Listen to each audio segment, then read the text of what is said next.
ನಮಸ್ಕಾರ. ಇದು news and views. ನಾನು ಶಶಿಧರ್ ಭಟ್. ಮಧ್ಯಾಹ್ನದ ಸುದ್ದಿ ಮತ್ತು ವಿಶ್ಲೇಷಣೆ. ಪಾಕಿಸ್ತಾನದ ಭಯೋತ್ಪಾದಕ ಶಿಬಿರಗಳ ಮೇಲೆ ಭಾರತ ನಿನ್ನೆ ರಾತ್ರಿ ದಾಳಿ ನಡೆಸಿತು. ಅದಾದ ಮೇಲೆ ಪ್ರತಿಕ್ರಿಯೆಗಳು ಬರೋದಕ್ಕೆ ಪ್ರಾರಂಭ ಆಗಿವೆ. ದಾಳಿಯ ನಂತರ ಈ ದಾಳಿಯನ್ನು ಭಾರತೀಯರು ವಿಜೃಂಭಿಸ್ತಾ ಇದ್ದಾರೆ. ಪಾಕಿಸ್ತಾನದಲ್ಲಿ ಒಂದು ರೀತಿಯ ಆತಂಕ ಮನೆ ಮಾರದಂತೆ ಕಾಣುತ್ತೆ. ಸೊ ಈಗಿರುವ ಪ್ರಶ್ನೆ, ಪಾಕಿಸ್ತಾನ ಇದಕ್ಕೆ ಯಾವ ರೀತಿ ಪ್ರತಿಕ್ರಿಯೆ ನೀಡುತ್ತೆ? ಇವರು ನೀಡುವ ಪ್ರತಿಕ್ರಿಯೆಗೆ ಭಾರತ ಮತ್ತು ಪ್ರತಿಯಾಗಿ ಏನು ಮಾಡುತ್ತೆ? ಯಾಕೆಂದರೆ ಯುದ್ಧ ಅಂದರೆ ಹಾಗೇನೆ, ಇದು ಯುದ್ಧವಾಗಿ ಪರಿವರ್ತನೆ ಆಗುತ್ತಾ ಅಥವಾ ಈ ಸರ್ಜಿಕಲ್ ಸ್ಟ್ರೈಕ್ ಏನಿದೆ, ಈ ಸರ್ಜಿಕಲ್ ಸ್ಟ್ರೈಕ್ನ ನಂತರ ಪಾಕಿಸ್ತಾನ ಸುಮ್ಮನಾಗುತ್ತಾ? ಈಗಾಗಲೇ ವಿಶ್ವದ ಹಲವು ರಾಷ್ಟ್ರಗಳು ಇದು ಎಸ್ಕಲೇಟ್ ಆಗದಂತೆ ತಡೆಯುವ ಯತ್ನವನ್ನು ಮಾಡ್ತಿವೆ. ಪಾಕಿಸ್ತಾನಕ್ಕೂ ಬುದ್ಧಿ ಹೇಳ್ತಾ ಇದೆ, ಸಾಕು, ನೀವು ಮಾಡಿದ ತಪ್ಪಿಗೆ ನಿಮಗೆ ಈ ಪ್ರತೀಕಾರದ ದಾಳಿ ನಡೆದಿದೆ, ಮುಚ್ಕೊಂಡು ಸುಮ್ಮನಿರಿ ಅಂತ.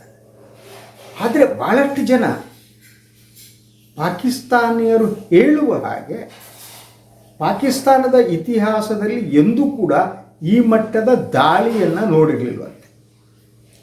ಇದನ್ನು ಹಲವಾರು ಪಾಕಿಸ್ತಾನಿಯರು ಸಾಮಾಜಿಕ ಜಾಲತಾಣಗಳಲ್ಲಿ ಅಲ್ಲಿ ಇಲ್ಲಿ ಹೇಳ್ತಾ ಇದ್ದಾರೆ. आज तक कभी ऐसा मैंने मिलिट्री हिस्ट्री में मैंने नहीं देखा कि किसी मुल्क ने ऐसे अटैक किया हो। इंतहाई परेशान कुल खबर है। डेवलपिंग स्टोरी है। आजाद कश्मीर सारा लरज उठा है। पाकिस्तान के मुख्तलिफ शहर लरज उठे। उसकी वजह यह है कि इंडिया ने पाकिस्तान के 3 शहरों पे हमला कर दिया है। ऑपरेशन सिंदूर ये नाम रखा है भारत ने। पाकिस्तान के ऊपर बाकायदा तौर पर हमला कर दिया गया है। ये अफसोसनाक खबर आपको मैं इस वक्त दे रहा हूं, जब पाकिस्तान पर हमला हुआ है, 9 मुख्तलिफ मकामात के ऊपर हमले की इत्तला। ಇದು ಸಾಮಾನ್ಯವಾದ ದಾಳಿ ಅಲ್ಲ ಅನ್ನುವುದು ಹಲವು ಪಾಕಿಸ್ತಾನಿಯರ ಅಭಿಪ್ರಾಯ ಆಗಿದೆ. ಆದ್ದರಿಂದಲೇ ಪಾಕಿಸ್ತಾನ ಹೇಗೆ ರಿಯಾಕ್ಟ್ ಮಾಡ್ಬೋದು ಅಂತ ಬೆಳಗಿನಲ್ಲೇ ಪಾಕಿಸ್ತಾನದ ಪ್ರಧಾನಿ ಶಹಬಾಜ್ ಶರೀಫ್ ಅವರು ಸಭೆಗಳನ್ನ ಮಾಡ್ತಿದ್ದಾರೆ, ಇನ್ನೊಂದು ಮಾಡ್ತಾರೆ. ಆದರೆ ಈಗ ಸ್ವಲ್ಪ ಹೊತ್ತಿನ ಮುಂಚೆ ಪಾಕಿಸ್ತಾನದ ಒಂದು ಸ್ಟೇಟ್ಮೆಂಟ್ ಬಂದಿದೆ, ನಾವು ಶಾಂತಿಯನ್ನು ಬಯಸುವ ರಾಷ್ಟ್ರ, ನಾವು ಭಯೋತ್ಪಾದಕರಿಗೆ ಬೆಂಬಲ ಕೊಡಲ್ಲ, ಆದ್ದರಿಂದ ನಾವು ಈಗ ಸುಮ್ಮನೆ ಇರ್ತೀವಿ. ಇದು ನಮ್ಮ ದೌರ್ಬಲ್ಯ ಅಲ್ಲ, ಬಟ್ ಇದು ಎಸ್ಕಲೇಟ್ ಆಗದಂತೆ ನೋಡ್ಕೋಬೇಕಾದ ನಮ್ಮದೆಲ್ಲ ಜವಾಬ್ದಾರಿಯಾಗಿದೆ. ಯಾಕೆಂದರೆ ನಾವು 2 ರಾಷ್ಟ್ರಗಳು ನ್ಯೂಕ್ಲಿಯರ್ ಸ್ಟೇಟ್ಗಳು ಅನ್ನೋ ಹೇಳಿಕೆ ಪಾಕಿಸ್ತಾನದಿಂದ ಬಂದಿದೆ. ಆದ್ದರಿಂದ ಪ್ರತೀಕಾರವನ್ನು ಏನು ಮಾಡಬಹುದು ಅನ್ನುವುದು ಏನಿದೆ ಅದನ್ನು ಊಹಿಸುವುದು ಕಷ್ಟ. ಆದರೆ ಪಾಕಿಸ್ತಾನ ಸಾಮಾಜಿಕ ಜಾಲತಾಣಗಳಲ್ಲಿ ಅದು ಪ್ರತಿಕ್ರಿಯೆಯನ್ನು ನೀಡೋದಕ್ಕೆ ಪ್ರಾರಂಭ ಮಾಡಿದೆ. ಅದು ಹೇಗೆ ಅಂತ ಅಂದರೆ, ಪಾಕಿಸ್ತಾನದ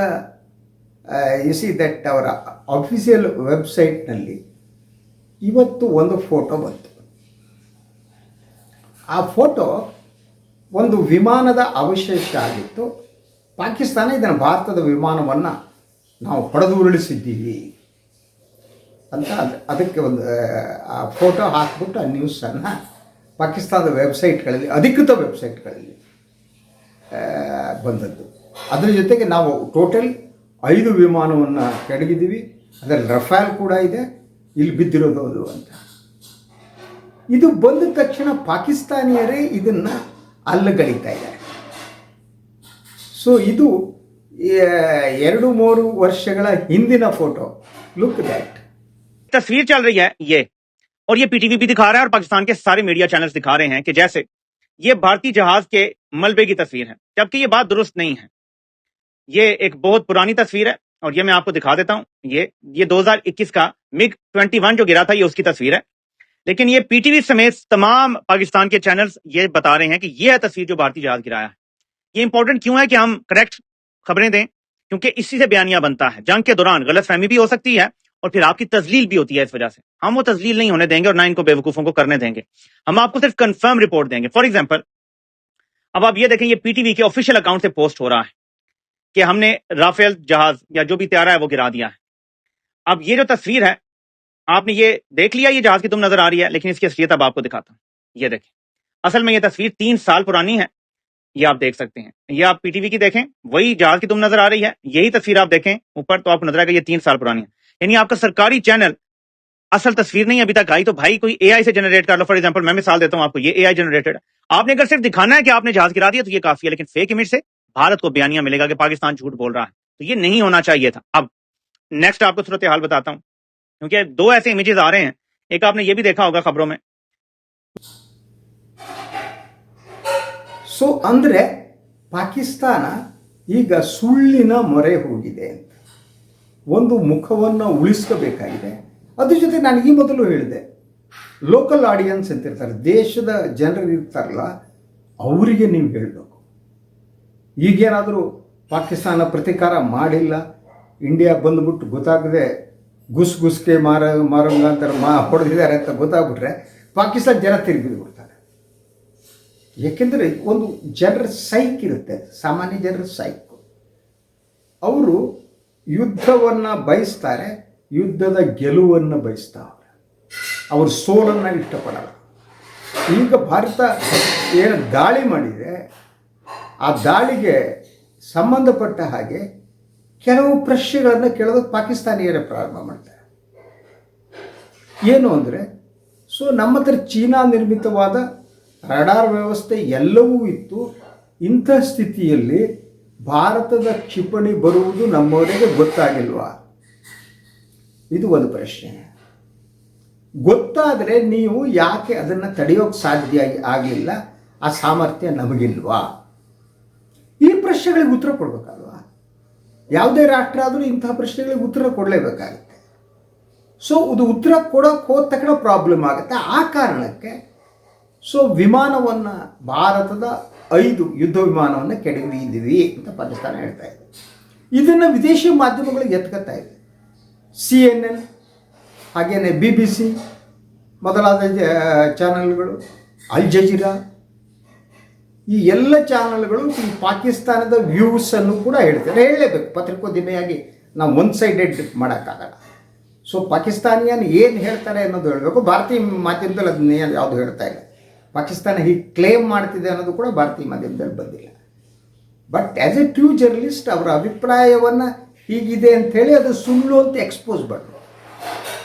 ಕಳ್ಳನ ಮಕ್ಕಳ ಸುಳ್ಳು ಹೇಳ್ತಿದ್ದೀರನ್ರು, ಸುಳ್ಳು ಹೇಳ್ಕೊಂಡು ನೀವು ಯುದ್ಧವನ್ನು ಗೆಲ್ಲಕ್ಕಾಗಲ್ರು, ಇದನ್ನು ಹೇಳಬೇಕಾಗಿದೆ ಅಲ್ವಾ? ಅದನ್ನು ಭಾರತೀಯ ಮಾಧ್ಯಮ ಅದನ್ನು ಸಂಪೂರ್ಣವಾಗಿ ಅದನ್ನು ನೆಗ್ಲೆಕ್ಟ್ ಮಾಡಿವೆ. ಆದರೆ ಉಳಿದ ವಿಶ್ವದ ಬೇರೆ ಬೇರೆ ಮಾಧ್ಯಮಗಳಲ್ಲಿ ಇದು ಬರ್ತಾ ಇದೆ. ಅದರ ಜೊತೆಗೆ ಜನ ಇದಕ್ಕೆ ಬೇರೆ ಬೇರೆ ರೀತಿಯ ಪ್ರತಿಕ್ರಿಯೆಗಳನ್ನು ನೀಡ್ತಿದ್ದಾರೆ. ಪಾಕಿಸ್ತಾನದಲ್ಲೇ ವಿಭಿನ್ನ ರೀತಿಯ ಇದು ಬರುತ್ತೆ. ಅದರಂತೆ ಅಫ್ಘಾನಿಸ್ತಾನ ದ ಮೋಸ್ಟ್ ಇಂಪಾರ್ಟೆಂಟ್. ಅಫ್ಘಾನಿಸ್ತಾನದಲ್ಲಿ ಇದಕ್ಕೆ ಪ್ರತಿಕ್ರಿಯೆ ಹೇಗೆ ಬರ್ತಿದೆ ಅನ್ನೋ ಕುತೂಹಲ ನಿಮಗಿರ್ಬೋದು, ನೀವು ಅದು ತೋರಿಸ್ಬೇಕು ಅಂತ. ಒಬ್ಬರು ಪಠಾಣ್ ಬಾಯಿ ಅಂತಿದ್ದಾರೆ ಅಫ್ಘಾನಿಸ್ತಾನದ್ದು. ಅವರು ಇದನ್ನು ವಿಶ್ಲೇಷಣೆ ಮಾಡಿದ್ದಾರೆ, ಭಾರತದ ಈ ದಾಳಿ ಅದನ್ನು ಅವರು ಸ್ವಲ್ಪ ಜೋಕಾಗಿ ಮಿಕ್ಸ್ ಮಾಡಿ ಅವರು ವಿಶ್ಲೇಷಣೆ ಮಾಡ್ತಾರೆ. ಸೊ ಅವರು ವಿಶ್ಲೇಷಣೆ ಮಾಡುತ್ತಾ ಅವ್ರು ಏನು ಹೇಳಿದ್ರು ಆಗಿದ್ದರೆ, ಸೊ ಪಾಕಿಸ್ತಾನಕ್ಕೆ ಏನು ಆಯಿತು ಅನ್ನೋದನ್ನು ಪಠಾಣ್ ಬಾಯಿ ಇಲ್ಲಿ ಹೇಳಿದ್ದಾರೆ. ಇದನ್ನು ನೋಡಿದೆ. तो दोस्तों, ऑपरेशन सिंदूर के बाद इंडिया की तरफ से पाकिस्तान पर मिसाइल दागने के बाद पाकिस्तान की मीडिया और आर्मी के पास बोलने को कुछ भी नहीं था। वो क्या बोलते अपने लोगों को, जब इनका air defence China system push हो जाता है, 9 जगह को जो है वो निशाना बनाया जाता है, पिन टारगेट करके वहां पर दहशतगर्दों को ढेर किया जाता है। 380 के करीब जो है ये 9 जगह में जो हमला हुआ है, 380 के करीब दहशतगर्दों को वहां पर मार गिराया है। उसके बाद पाकिस्तानी मीडिया और पाकिस्तानी सेना, देखिए ये बात हमें और आपको कंफर्म पता थी और पूरी दुनिया को कि पाकिस्तानी सेना कितनी बड़ी सरेंडर आर्मी है, और पाकिस्तानी मीडिया पाकिस्तान के आर्मी के डर से किस तरीके से हमेशा झूठ बोलती है और अपने लोगों को MC और BC बनाती है। लेकिन आज मैं आपको एक वीडियो दिखाऊंगा कि आज जो है ऑपरेशन सिंदूर के बाद, भाई क्या नाम दिया है ऑपरेशन सिंदूर, भाई यकीन करें सलूट है भाई इंडियन आर्मी को, यही नाम सूट करता है। इन्होंने सिंदूर उजाड़े थे 28 बेगुनाह लोगों के, भैया इंडियन आर्मी ने 380 के सिंदूर उजाड़ दिए वहां पर। ಸೊ ಕೆಲವರು ಈ ರೀತಿ ಅಭಿಪ್ರಾಯವನ್ನು ವ್ಯಕ್ತಪಡಿಸಿದ್ದಾರೆ. ಪಾಕಿಸ್ತಾನದ ಸೈನ್ಯ ಏನಿದೆ ಅದಕ್ಕೆ ಯುದ್ಧ ಮಾಡುವ ಶಕ್ತಿ ಇಲ್ಲ, ಅದು ವಾದ. ಸೊ ಈ ಪಠಾಣ್ ಬಾಯಿ ಕೂಡ ಅದೇ ರೀತಿ ಅದನ್ನು ಜೋಕ್ ಆಗಿ ಭಾರತ ಹೇಗೆ ದಾಳಿ ಮಾಡ್ತು, ಪಾಕಿಸ್ತಾನಕ್ಕೆ ಅದೇನು ಮಾಡೋಕ್ಕಾಗಿಲ್ಲ ಅನ್ನೋದನ್ನು ನೀವು ಅವರ ಮಾತಿನಲ್ಲಿ ಕೇಳಿಸ್ಕೊಂಡಿರ್ಬೋದು. ಈ ರೀತಿ ಪ್ರತಿಕ್ರಿಯೆಗಳು ಅಫ್ಘಾನಿಸ್ತಾನದಲ್ಲಿ, ಪಾಕಿಸ್ತಾನದಲ್ಲಿ, ಬೇರೆ ಬೇರೆ ರಾಷ್ಟ್ರಗಳಲ್ಲಿ ಬರ್ತಾ ಇದೆ. ಸೊ ರಿಯಾಕ್ಷನ್ ಅನ್ನೋದು ಇದೆಯಲ್ಲ, ಈ ರಿಯಾಕ್ಷನ್ ಎಲ್ಲ ಕಡೆಯಿಂದ ರಿಯಾಕ್ಷನ್ಗಳು, ಪ್ರತಿಕ್ರಿಯೆಗಳು ಬರ್ತಾ ಇದೆ. ಹಾಗೆಯೇ ಸ್ವಲ್ಪ ಸೇನರ್ ಎಲಿಮೆಂಟ್ಸ್ಗಳು ಏನಿದ್ದಾರೆ ಇದು ತಕ್ಷಣ ನಿಲ್ಲಿಸಬೇಕು, ಅದಿಲ್ಲದಿದ್ದ ಅಪಾಯಕಾರಿ ಅಂತ. ಬಹುತೇಕ ವೆಸ್ಟರ್ನ್ ಮೀಡಿಯಾದಲ್ಲಿ ಇದೇ ಮಾತನ್ನು ಹೇಳಲಾಗ್ತಾ ಇದೆ. ಇದು ತಕ್ಷಣ ತಡಿಬೇಕು. ಏನಾದರೂ ಇದು ನ್ಯೂಕ್ಲಿಯರ್ ವಾರಕ್ಕೆ ಹೋಗ್ಬಿಟ್ರೆ ಎಲ್ಲ ನಾಶ ಆಗಿಬಿಡುತ್ತೆ. ಕೇವಲ ಭಾರತ ಪಾಕಿಸ್ತಾನಕ್ಕೆ ಮಾತ್ರ ಅಲ್ಲ, ಅದು ವಿಶ್ವವ್ಯಾಪಿಯಾಗಿ ಆಗುತ್ತೆ ಅಂತ. ಸೊ ನಾನು ಒಬ್ಬ ಎಕ್ಸ್ಪರ್ಟ್ ವಿಶ್ಲೇಷಣೆಯನ್ನು ನೋಡ್ತಾ ಇದ್ದೆ, ಅದು BBC-ಯಲ್ಲಿ. ಸೊ ಅವರ ವಿಶ್ಲೇಷಣೆ ಏನು ಅಂದರೆ, ಈಗ ನೋಡಿ ಭಾರತ ಪಾಕಿಸ್ತಾನದಲ್ಲಿ ಸುಮಾರು ತಲಾ 170 ಸಿಡಿತಲೆಗಳಿವೆ, ನ್ಯೂಕ್ಲಿಯರ್ ಬಾಂಬ್ಗಳು. ಒಟ್ಟು India and Pakistan have average little bit that side, little bit this, 170 ಅಂತ. ಇದು ಎಂತಹ ಸಾಮರ್ಥ್ಯ ಉಳ್ಳದ್ದು ಅಂದರೆ, ಒಂದು ಬಾಂಬ್ ಇಡೀ ಒಂದು ನಗರವನ್ನು ಸ್ಮಶಾನವಾಗಿ ಮಾಡೋದಕ್ಕೆ ಸಾಧ್ಯ ಇದೆ. ಒಂದು ಬಾಂಬು ಇಡೀ ಒಂದು ನಗರವನ್ನು ಸ್ಮಶಾನವಾಗಿ ಮಾಡ್ಬೋದು. ಇಂತಹ ಬಾಂಬನ್ನು ಹಾರಿಸಿದರೆ ಲಾಹೋರ್ ಪೂರ್ಣ ನಾಶವಾಗಿ ಲಾಹೋರ್ ಇದ್ರ ಸ್ಥಿತಿ ಬರ್ಬೋದು. ಅವರು ಅಲ್ಲೆಲ್ಲೋ ಇಸ್ಲಾಮಾಬಾದ್ನಲ್ಲೋ ರಾವಲ್ಪಿಂಡಿಯಲ್ಲೋ ಕೂತು ದೆಹಲಿಯ ಮೇಲೋ ಬಾಂಬೆ ಮೇಲೋ ಈ ಇಂತಹ ನಗರದ ಮೇಲೆ ಹಾಕಿದರೆ ಭಾರತದ ಆ ನಗರವು ಸಂಪೂರ್ಣವಾಗಿ ನಾಶ ಆಗುತ್ತೆ. ಇದು ಸೇಡು ಮತ್ತು ಪ್ರತೀಕಾರದ ಪರಿಣಾಮಗಳು ಅಂತ. ಸೊ ಈಗ ನಾವು ಸಂತೋಷ ಪಡೋದೇನಿದೆ, ಸಂತೋಷ ಪಡುವುದರ ಜೊತೆಗೆ ನಮಗೊಂದು ಜಾಗರೂಕತೆ ಇರಬೇಕು. ನಾವೀಗ ಪಾಕಿಸ್ತಾನಕ್ಕೆ ಬುದ್ಧಿ ಕಲಿಸಿದ್ದೀವಿ, ಇದಕ್ಕೆ ಸಿಂಧೂರ 1 ಅಂತ ಕರೆಯಲಾಗುತ್ತೆ, ಅಗತ್ಯವಿದ್ದರೆ ಸಿಂಧೂರ 2 ಮಾಡ್ತಿದೆ ಅಂತ ಭಾರತ ಹೇಳಿದೆ. ಅದರಂತೆ ಭಾರತದ ಇವತ್ತು ಡಿಫೆನ್ಸ್ನವರು ಎಲ್ಲ ಸೇರಿ ಪತ್ರಿಕಾಗೋಷ್ಠಿ ಮಾಡಿದ್ರು ಬೆಳಗ್ಗೆ 10 ಗಂಟೆಗೆ. ಸೊ ಆ ಪತ್ರಿಕಾಗೋಷ್ಠಿಯಲ್ಲಿ 2 ಮಹಿಳಾ ಅಧಿಕಾರಿಗಳು ಕೂಡ ಇದ್ದರು, ಏರ್ಫೋರ್ಸ್ನವರು. ಅವರು ಭಾಳ ಸ್ಪಷ್ಟವಾಗಿ ಇದು ಹೆಸರು ಕೊಟ್ಟಿದ್ದು ಯಾಕೆ ಸಿಂಧೂರ ಅಂತ. ಭಾರತೀಯರಿಗೆ ಸಿಂಧೂರ ಅನ್ನೋದು ಭಾಳ ಧಾರ್ಮಿಕವಾಗಿ ಭಾಳ ಮುಖ್ಯವಾಗಿದೆ. ಮಹಿಳೆಯರು ಹಣೆಯ ಮೇಲೆ ಸಿಂಧೂರವನ್ನು ಧರಿಸ್ತಾರೆ. ಆದರೆ ಪಾಕಿಸ್ತಾನ ಪ್ರಚೋದಿತ ಉಗ್ರಗಾಮಿಗಳು ದಾಳಿ ಮಾಡುವ ಮೂಲಕ ಹಲವು ಹೆಣ್ಣು ಮಕ್ಕಳ ಸಿಂಧೂರವನ್ನು ಅಳಿಸಿದ್ದಾರೆ ಅನ್ನುವ ಕಾರಣಕ್ಕೆ ಇದಕ್ಕೆ ಆಪರೇಷನ್ ಸಿಂಧೂರ ಅಂತ ಹೆಸರು ನೀಡಲಾಗಿದೆ. ಇದು ಆಪರೇಷನ್ ಸಿಂಧೂರ 1. ಎರಡನೇದು ಮಾಡುತ್ತಾ. ಸೊ ಈಗ ಭಾರತ 9 ಕಡೆ ಈ ಉಗ್ರಗಾಮಿ ಇದರ ಮೇಲೆ ದಾಳಿ ಮಾಡಿದೆ. ಸೊ ಪಾಕಿಸ್ತಾನದಲ್ಲಿ ಒಟ್ಟು 200+ ಈ ಉಗ್ರಗಾಮಿ ತರಬೇತಿ ಕೇಂದ್ರಗಳಿವೆ ಅನ್ನೋದು ರಾದ ಒಂದು ವರದಿ ಹೇಳುತ್ತೆ. ದರ್ ಇಸ್ ಮೋರ್ ದೆನ್ 20 ತರಬೇತಿ ಕೇಂದ್ರಗಳು, 20 to 30 ಒಳಗಡೆ ಇರಬೇಕು ಅಂತ. ಈಗ ನೀವು 9 ಕಡೆಗಳಲ್ಲಿ ದಾಳಿ ಮಾಡಿ ಅದು ನಾಶ ಮಾಡಿದೆ. ಉಳಿದಿದ್ದ ಕತೆ. ಸೊ ಉಳಿದಿದ್ದು ಕೂಡ ಇದೇ ರೀತಿ ಆಗಬಹುದು ಅಂತ. ಸೊ ಆ ಕಾರಣಕ್ಕೆ ಭಾರತ ಈ ಉಳಿದ ಭಯೋತ್ಪಾದಕ ತರಬೇತಿ ಕೇಂದ್ರಗಳಲ್ಲೂ ದಾಳಿ ಮಾಡುತ್ತಾ ಅನ್ನೋದು ಒಂದು ಪ್ರಶ್ನೆ. ಸಿಂಪಲ್.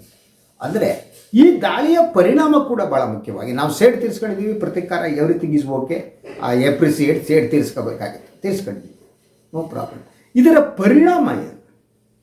ಸೊ ಈಗ ಬರುತ್ತಿರುವ ವರದಿಗಳ ಪ್ರಕಾರ ಹಲವಾರು ಉಗ್ರಗಾಮಿಗಳು ಭಯೋತ್ಪಾದಕರನ್ನು ನಾಶಪಡಿಸಲಾಗಿದೆ ಅಂದರೆ ಆ ಸಂಖ್ಯೆಯಲ್ಲಿ ವ್ಯತ್ಯಾಸ ಇದೆ. ಸೊ ಪಾಕಿಸ್ತಾನ ಕೇವಲ 8 ಜನ ಸುನಿಗಿದ್ದಾರೆ, ಒಂದು ಮಗುವನ್ನು ಒಂದು ಕ್ಲೇಮ್ ಮಾಡ್ಕೊತಾ ಇದೆ. ಸೊ ಉಗ್ರಗಾಮಿಗಳು ಸತ್ತಿದ್ದನ್ನು ಪಾಕಿಸ್ತಾನ ಯಾವತ್ತೂ ಕ್ಲೇಮ್ ಮಾಡಲ್ಲ, ಹಾಗೆ ಬಿಟ್ಬಿಡ್ತಾರೆ. ಸೈನಿಕರು ಸತ್ರ ಸೈನಿಕರು ಹೆಣನ ಎತ್ಕೊಂಡು ಹೋಗಿರಲಿಲ್ಲ ಅವರು ಕಾರ್ಗಿಲ್ ಸಂದರ್ಭದಲ್ಲಿ, ಅವರು ಡಿಸೋನ್ ಮಾಡಿಬಿಡ್ತಾರೆ. ಈ ಉಗ್ರಗಾಮಿಗಳು ಎಷ್ಟು ಜನ ಸತ್ತಿದ್ದಾರೆ ಅನ್ನೋದನ್ನು ಪಾಕಿಸ್ತಾನ ಡಿಸೋನ್ ಮಾಡುತ್ತೆ. ಆದರೆ ಕೆಲವರ ಅಂದಾಜಿನ ಪ್ರಕಾರ ಭಾರತೀಯ ಮಾಧ್ಯಮಗಳಲ್ಲಿ ಒಂದು 30-40 ಜನರಾದರೂ ಕನಿಷ್ಠ ಹೊಡೆದಾಕಿದ್ದಾರೆ ಅಂತ. ಆದರೆ ಉಳಿದು ಅಫ್ಘಾನಿಸ್ತಾನದ ಪಠಾಣ್ ಬಾಯಿ ಹೇಳುವ ಪ್ರಕಾರ ಇಟ್ಸ್ ಮೋರ್ ದೆನ್ 300.